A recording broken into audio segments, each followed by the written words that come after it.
In the news tonight, teenager tests positive. Movement restrictions now in effect. And authorities pleased with public response. From the studios of FBC Suva, Atera Lendua. Good evening, Fiji. Restrictions on movement around Fiji is now in effect. It's a measure by the Ministry of Health to prevent the spread of COVID-19 and screen as many Fijians as possible. For more, Josiah Nunga joins us live now. Ateva, as we speak tonight, the Health Ministry anticipates that all Fijians to be in their respective homes and not out in public unless it is absolutely necessary. Right now, police officers will be in places and they will stop individuals who are out and about. And those who does not have a valid reason will be asked to go back home immediately. Now, very important, there were some questions, there were some queries regarding those who may be working over the weekend. The advice is, as soon as you finish work, head straight home. As soon as you finish work, head straight home. And families are also advised to expect medical teams over the next few days. This is particularly in areas where the recent cases of COVID-19 have emerged. Ateva. Vinaka, Josiah. And with movement restrictions now in effect, authorities are pleading with Fijians to comply. Permanent Secretary for Health, Dr. James Fong, says any business that is non-essential must stay closed and movement that isn't critical must be avoided. Kritika Kumar reports. The movement restriction does not require a complete shutdown, but there are very few reasons for people to venture out. So, except for shopping for food or medicine, or traveling for medical emergency, there is no other reason to leave your home. If you're out and about without an essential reason, the police will ask you to go back to where you reside. Public transportation may run, but with mask wearing enforced. Dr. Fong adds people must not forget that there is still a curfew in effect every night. There is a nationwide curfew between 11 p.m. and 4 a.m. every day, or every night. As announced yesterday, we are asking for restricted movement outside of the curfew hours from 7 p.m. tonight until 11 p.m. on Sunday evening. The Permanent Secretary has again warned if protocols are not followed, Ministry will have to recommend lockdown measures for entire towns and cities. Fijians are still being urged to download Care Fiji app. So on behalf of all healthcare workers, I ask the public, please try to stay home as much as possible. If you do leave your house, wear a mask. Wash your hands frequently with soap and water or use hand sanitizer. The movement restriction will be monitored by police teams deployed around the country. Kritika Kumar, FBC News. A new locally transmitted case of COVID-19 has been confirmed. The latest case is the 14-year-old daughter of the hotel worker who was the central link of local transmissions in Fiji. Lena Rees reports that the young girl traveled with her mother to the funeral in Tabukumbu on April 16th and April 17th. The young girl had no symptoms and tested negative when she was taken into quarantine, however, tested positive 4 days later. Let me explain. We know that this virus has an incubation period of up to 14 days. So the person may take up to 14 days to have enough virus in their body to either develop symptoms or trigger a positive result. There are now 6 locally transmitted COVID-19 cases in Fiji, 3 of which were not infectious while they were in the community. We know this because they had no symptoms at the time and were negative in the first test when they were entered into quarantine. It is only on the second test in quarantine that they tested positive. As mentioned, because she entered quarantine on Sunday, April 18th, and she had no symptoms, and she tested negative when she entered quarantine, we do not believe that she was infectious at any point while she was in the community. There are now 14 border quarantine cases of COVID-19, bringing the total to 20 active cases in isolation. Lena Rees, FBC News. The Ministry of Health wants to screen 15,000 Fijians in the Greater Cunningham area in Suva by tomorrow. Medical teams were sent this morning to capture as many people as possible. However, there will be more screenings tomorrow for those who may have been missed out. Apinisa Wangarandovo reports. The Permanent Secretary says they had to set up a wider screening zone in Cunningham to allow the screening to happen. We are responding to an acute event. And as when you respond to acute events, you can't get it perfect first time around. We are hoping that with everybody at home tomorrow, we can get more people. Dr. Fong says the target was to screen at least 9,000 Fijians in the Cunningham area today and the remainings for tomorrow. We did need to work from this morning because we know that tomorrow we can't do everybody.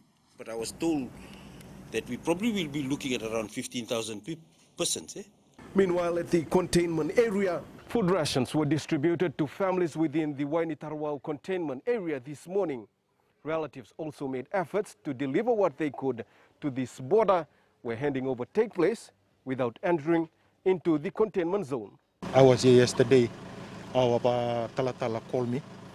He wanted to refill his gas and kerosene.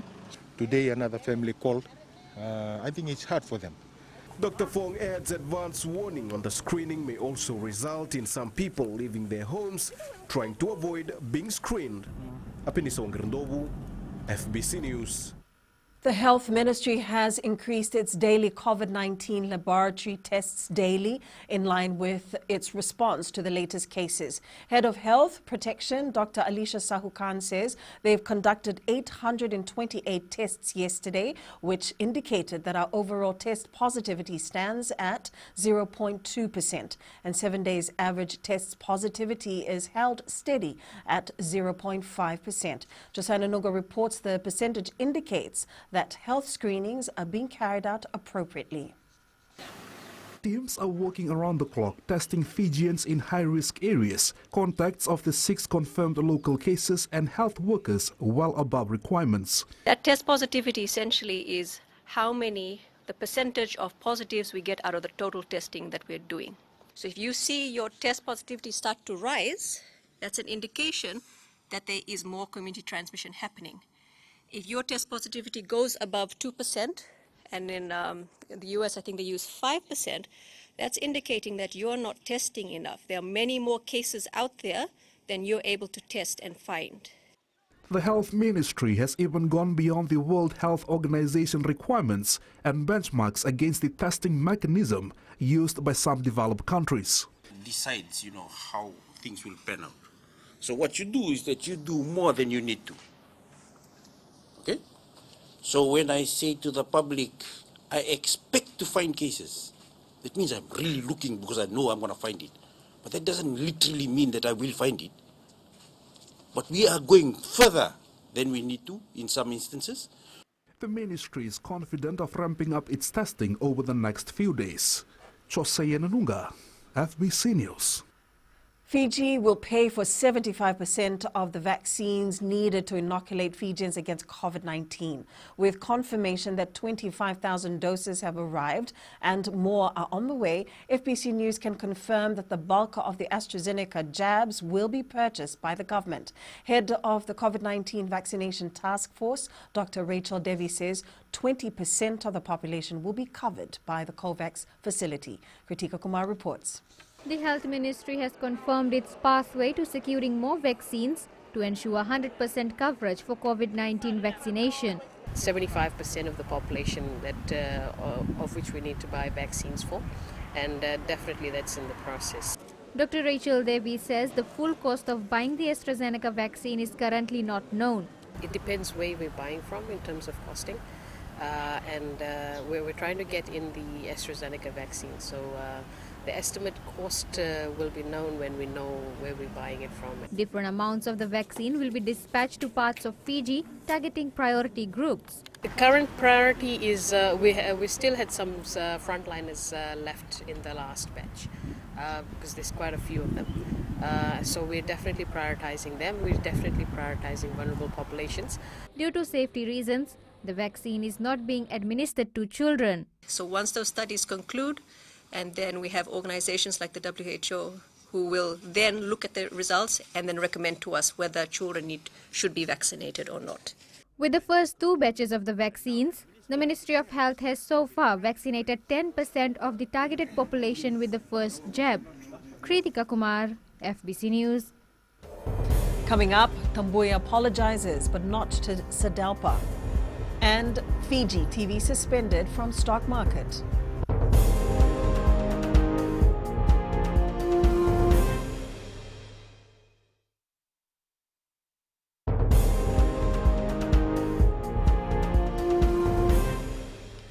A man from Motoriki is in police custody and under quarantine for breaching the lockdown on the island. He was picked up by police in Ovalau when he should have been isolating on the island.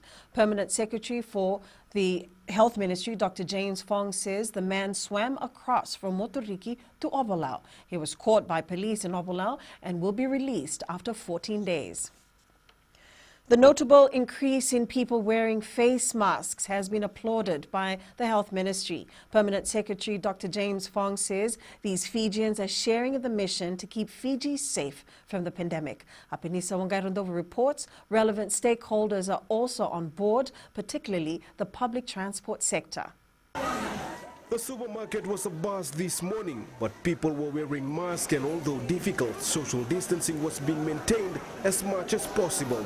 Wearing masks lets our doctors, nurses, lab technicians and members of our discipline forces all know that through the long days and sleepless nights, we are not alone in our work to stop the spread of COVID-19. The head of health protection says Fijians can rise again to fight COVID-19 by following simple protocols. It was a really great day going around. I went to a grocery store. I saw so many people wearing masks. And I thank all of you who are taking this on board. And please, more of the same. Rewanga Bas's driver Jitendra Charan says he is happy with the measures, but he does anticipate that passengers will try to disregard the measure. I'm ready to tackle this kind of people. I'm telling these people to wear all the time a mask to get inside the bus. It is the directive from the government and everybody is safe down there. That is very good. Officers from the Land Transport Authority were also on the streets inspecting vehicle occupants for adherence to the face mask requirement. Apiniso Ngerendovu, FBC News. Social Democratic Liberal Party parliamentarian Linda Tamboya has apologized to her High Chief Namarama Narokutuin Raketi and Sadalpa MP Rote Mumu Kepa. Tamboya says she is sorry for upsetting Rote Mumu, who has expressed her disappointment with some of the utterances by the opposition whip. However, Lena Rees reports that Tamboya is not sorry for speaking up about what's happening within the party. MP Linda Tamboya had a personal conversation with Rote Mumu seeking her forgiveness, but she stands by her concerns with the party. She expressed, her disappointment with some of the sentiments that I aired, and of course I apologized that it had upset her, but I certainly am not sorry for what I had said. Rote Mumu has nothing to say about Tamboya's outbursts against the party hierarchy. I really don't want to make any comments. Maybe another day. Sadalpa MP Viliaming Avoka says Tamboya's apology to her traditional leader is a good start, but the MP has more to atone for. But ultimately, it has to be the hierarchy of the party, in this case, the president and myself as party leader. Which is to prepare the party to take us to general elections. There is still no movement. We still don't see a plan, and that's why I've called on him to do the honourable thing and to resign, and to let for Fili Vasaronga as the deputy leader to step up as party leader. Tamboya says she has been threatened with disciplinary action, but is yet to receive anything from the Sadalpa management. Lena Rees, FBC News. Fiji Television Limited has been suspended from trading on the South Pacific Stock Exchange.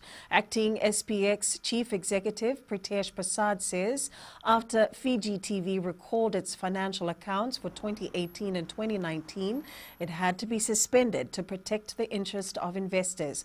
Kumar says the stock exchange has also notified the Fiji Institute of Accountants of this development as is required. He adds until such time as Fiji TV is able to remedy its financial accounts and submit these to the SPX, it will remain suspended from trading.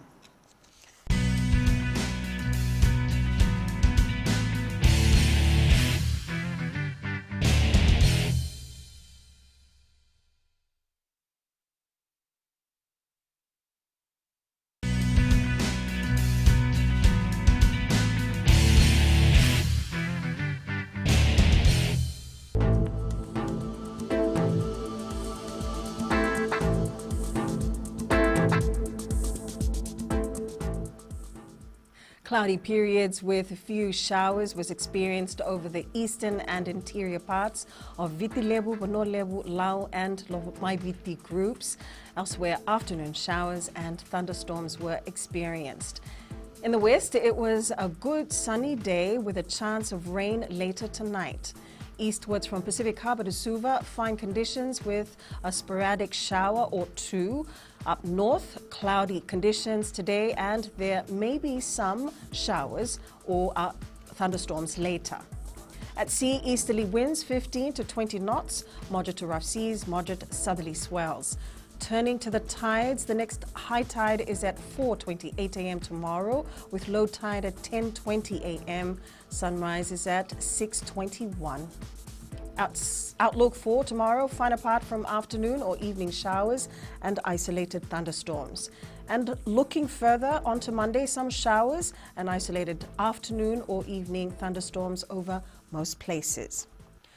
Recapping our main stories, teenager tests positive, movement restrictions now in effect, and authorities pleased with public response. For these stories and others, you can tune in daily to our sister radio station, Gold FM. To our poll question, this week we're asking, have you downloaded the Care Fiji app? Visit our FBC website to answer. You can send us newsworthy pictures and videos and email it to fbcnews@fbc.com.fj or share it with us via our various social media accounts, Facebook, Twitter and Instagram. And you can also download our FBC app to keep updated with the very latest news and sports, and also listen to our 6 radio stations live. That's your news for tonight. We'll see you again tomorrow. Good night.